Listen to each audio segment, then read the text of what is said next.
college, career, apartment, marriage, house, kids, stability.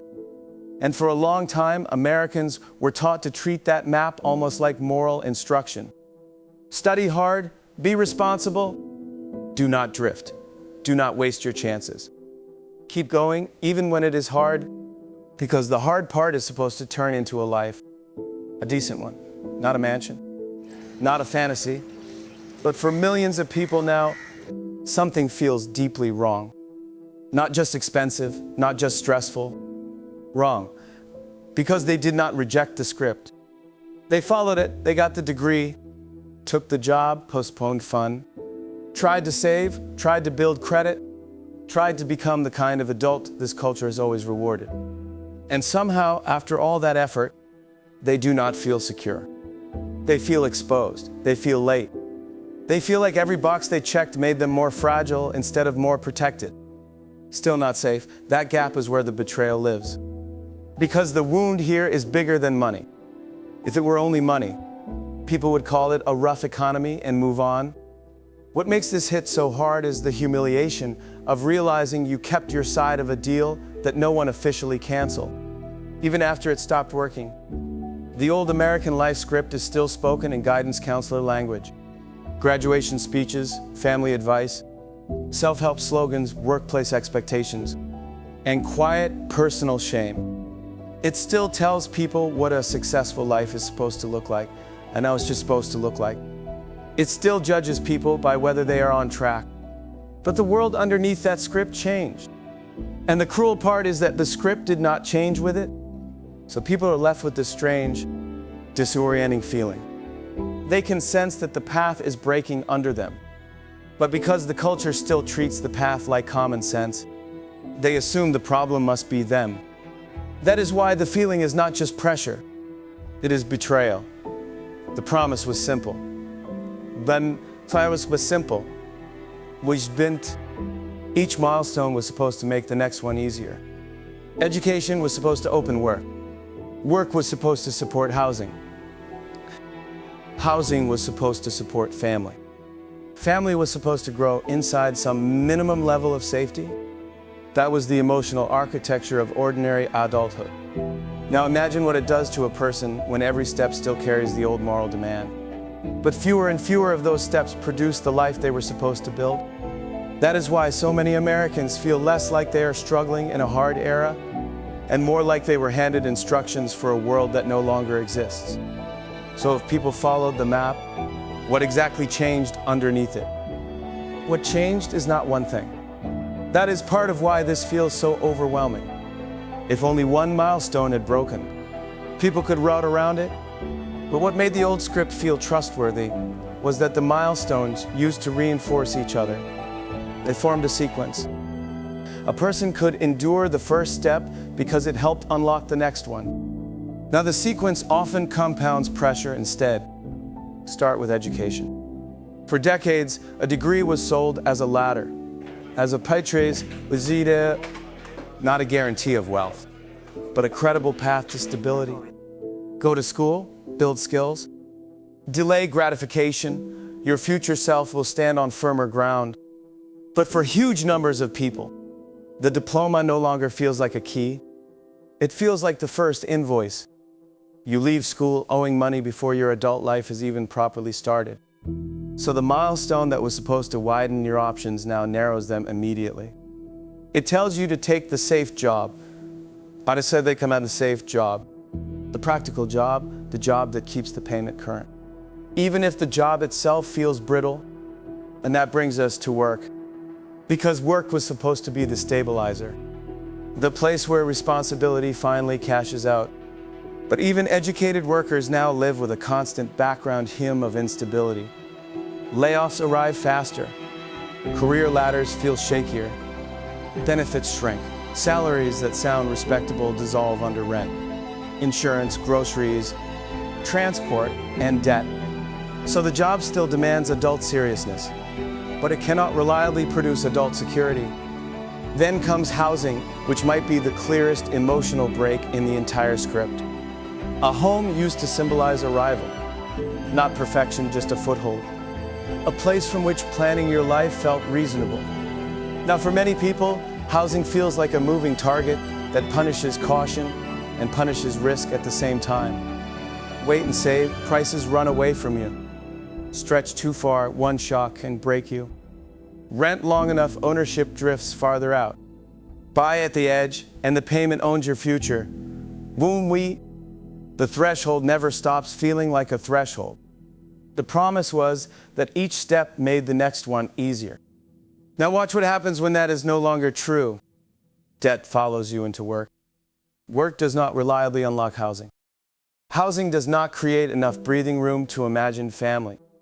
And family, which was supposed to be one of the deepest sources of meaning in adult life, starts to feel like a financial stress test you have to be unusually brave or unusually lucky to survive.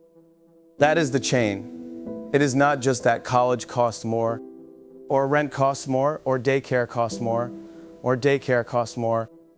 It is that the milestones no longer stack into stability, they stack into pressure. A diploma becomes a payment. A job becomes maintenance. A home becomes a gamble. A child becomes a budget crisis before they become a person in your arms. And when enough milestones flip like that, adulthood itself starts to feel delayed. Not because people suddenly stopped wanting commitment, then so they say they stopped wanting commitment, but because commitment became structurally harder to carry. That matters, because one of the laziest ways to tell this story is to say younger adults are just less interested in or less willing to sacrifice, or too psychologically attached to comfort. But look more closely, and a harsher truth appears. A lot of people are not delaying adulthood because they reject it. They are delaying it because the entrance fee keeps rising while the guarantee keeps shrinking. They are told to be patient, while time itself becomes part of the punishment. More years renting, more years in debt, more years waiting for the real adult life to begin, more years measuring themselves against a timeline that no longer matches material reality. And this is where the story gets even darker, because the deepest damage is not any single broken milestone. It is what this does to how people understand themselves. Once a society keeps the old success script alive after the conditions that supported it have eroded, the damage moves inward. People stop saying, "This path is unstable." They start saying, "Maybe I am the problem." That is the trap, because the cultural story did not disappear when the economics changed. The story stayed in place. It stayed in family comparisons, wedding conversations, job titles, neighborhood expectations, holiday questions, social media announcements, and that quiet panic people feel when they realize they are years behind the version of adulthood they were taught to accept. So the struggle becomes moralized. If you do not own a home by now, what did you do wrong? If you cannot afford children yet, what did you fail to organize?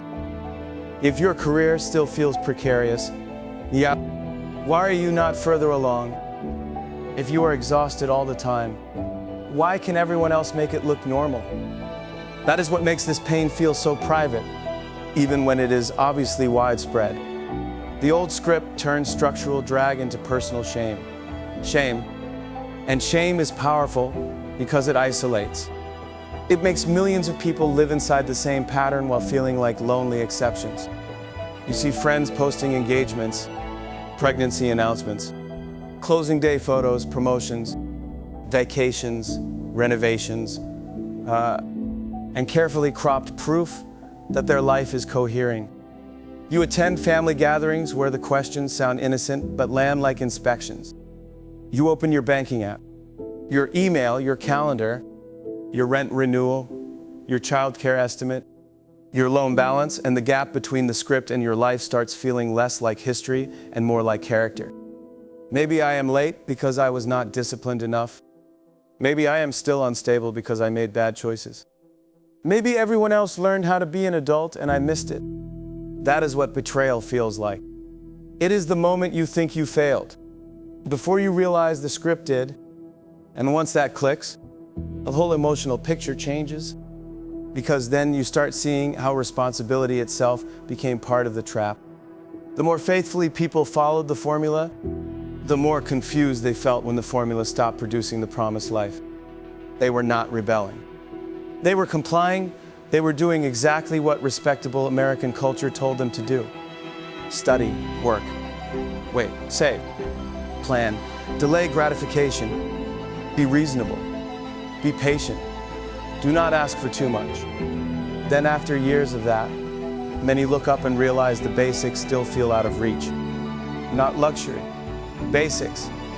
Enough housing security to exhale, enough income to plan more than 1 month ahead, enough time and margin to imagine children without panic, enough confidence in the future to believe that effort still converts into stability. When those things do not arrive, people do not just feel disappointed, they feel humiliated, because the script never stopped implying that a stable life is what responsible people earn. So if your life is unstable, what are you supposed to conclude? That is why this story is emotionally explosive. It converts historical change into a verdict on the self. And once millions of people feel that at the same time, we need to go feel that at the same time, this stops being private disappointment. It becomes a social rupture. A society can survive hardship.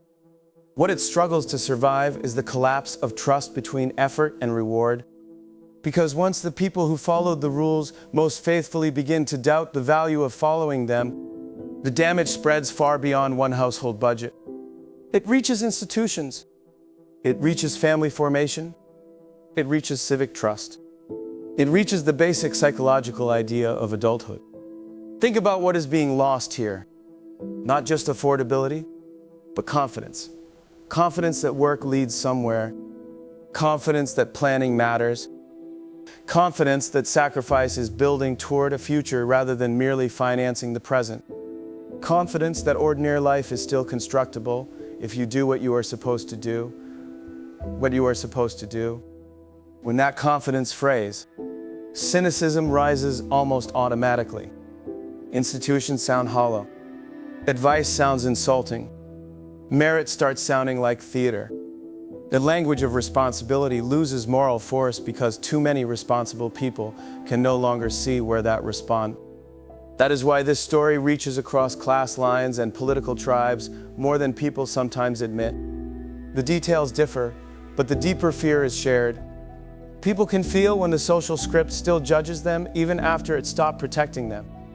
The real crisis is not that the dream got harder.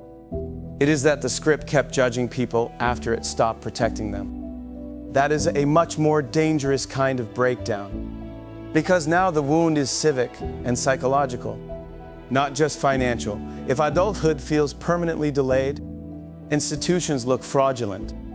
If family formation feels structurally punished, the future feels thinner. If work feels endless but never converting into safety, resentment hardens. If the respectable path keeps producing anxiety instead of stability, people do not just lose money, they lose trust. And trust is the hidden infrastructure of a society. Without it, everything starts feeling improvisational. Commitments weaken, burnout spreads, long-term thinking shrinks. People stop imagining a life they can actually build and start managing one crisis at a time.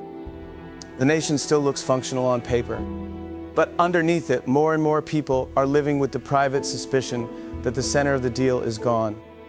That is why the feeling described by this title is so strong. Betrayal is not the language people use when something is merely difficult. Betrayal is the language they use when something claimed their trust first. And the life Americans were told to build absolutely claimed their trust. It asked for discipline. It asked for patience. It asked for conformity to a timeline. It asked people to organize their entire adulthood around a sequence that promised the swing, if not greatness, then at least a decent floor of stability. So what are people actually mourning here? Not luxury, not perfection. Something much more ordinary. What many Americans feel they're losing is not some extravagant version of the American dream. It is the modest version, the human-sized version. A place to live that does not feel temporary. Enough margin to recover from a setback. Enough income to support a family without constant dread. Enough time to be present in your own life. Enough confidence in the future to make plans that extend beyond survival. That is not greed. That is not fantasy. That is ordinary stability. And that is why this hurts so much. Because when people say they feel betrayed, they are usually not saying, "I was promised luxury and got comfort." They are saying, "I was promised that responsible effort could still build a normal life, and now even normal life feels unstable." That is the payoff. The betrayal is not simply that everything got more expensive. The betrayal is that the culture kept handing out the same map after the destination had changed. The map survived, the destination changed, and millions of people were left judging themselves by directions that no longer lead where they once did. So if you have felt behind, ashamed, late, or quietly defective in a world where you did what you were told and the life still would not lock into place, that feeling is not madness. It is not weakness, and it is not just yours. It is a rational, emotional response to a broken social script. That does not solve the problem, but it does name it correctly. And naming it correctly matters, because once you understand the wound, you stop confusing betrayal with personal failure. You stop asking only, "Why am I not there yet?" And you start asking the harder, clearer question. What happens to a country when the people who believe most deeply in its ordinary promises can no longer? That is why so many Americans feel betrayed by the life they were told to build. Not because they expected too much, because what they were trying to build was actually very small, very common, and very reasonable. A life with some shelter, some family, some future to plan for. A life that holds, and for more and more people. The grief is realizing that this modest dream did not disappear from the culture when it disappeared from the ground.